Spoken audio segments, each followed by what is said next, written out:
Yeah, those cool questions. Mark, offensive rebounding. Let me get the stats.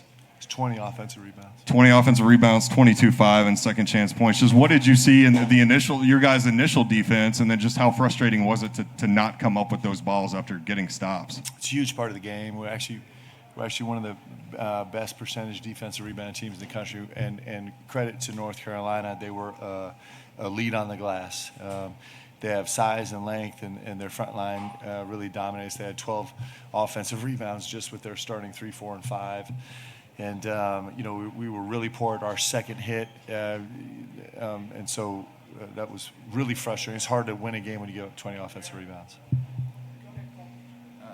Mark, obviously, second half, just struggling to shoot the ball. I think it was a over 10-minute scoring drought. When you look at all three of the losses this season, we've seen those scoring droughts. And basketball is a game of runs sometimes, but why does this team seem to struggle with scoring so frequently for long periods of time against ranked teams? Well, we really haven't. It hasn't been a huge scoring issue tonight. It was for sure. I mean, it's going to be hard for us to win scoring 64 points.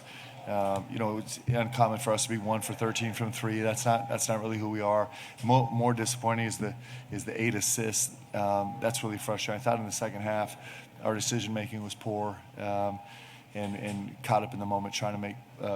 We still are on a steep learning curve trying to figure out how to make plays for our teammates, and that we shoot it well when we actually do that, and when we don't, we don't.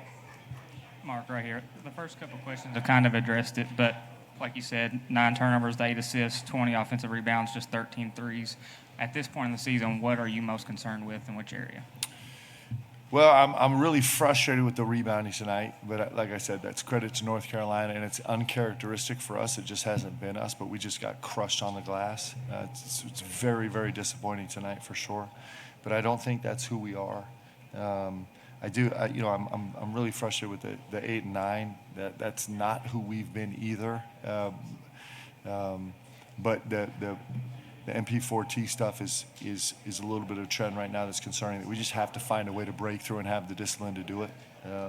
We probably had a little fatigue on the floor, which I'm going to have to find a way to kind of dig deeper into this rotation and get some quality minutes. That's going to be something really important to us as we move forward. There's a lot we have to learn.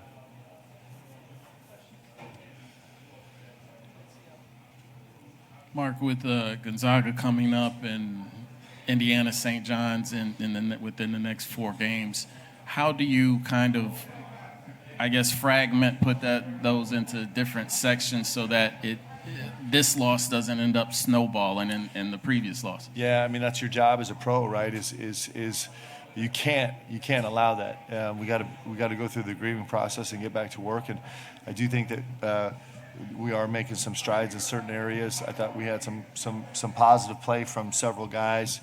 I feel like we found a little bit of ourselves in this game, and so there's no safety net right now. We just have to get better. So we'll continue to focus on that, and we need guys to step up and give us great efforts. And I'm excited about the games we have ahead. I mean, why play if you're not playing a great team? So I'm excited about it. Mark, you've talked about the offensive rebounds that UNC got. Was there anything they were doing, in particular, that kind of helped them excel on that? Well, our ball screen coverage was not great. It was poor. Our pickup point was way too high. We were a little too passive and rarely at the point of the screen, and so we're a little bit overzealous and overconfident in our belief in what we can actually accomplish defensively. We're putting ourselves in harm's way. That resulted in a lot of rotation stuff with some rebounding, and then just the size also. We had a lot of times where we put a body on a body and just rested in that space instead of getting a second hit. The second hit is so important. We did a poor job there.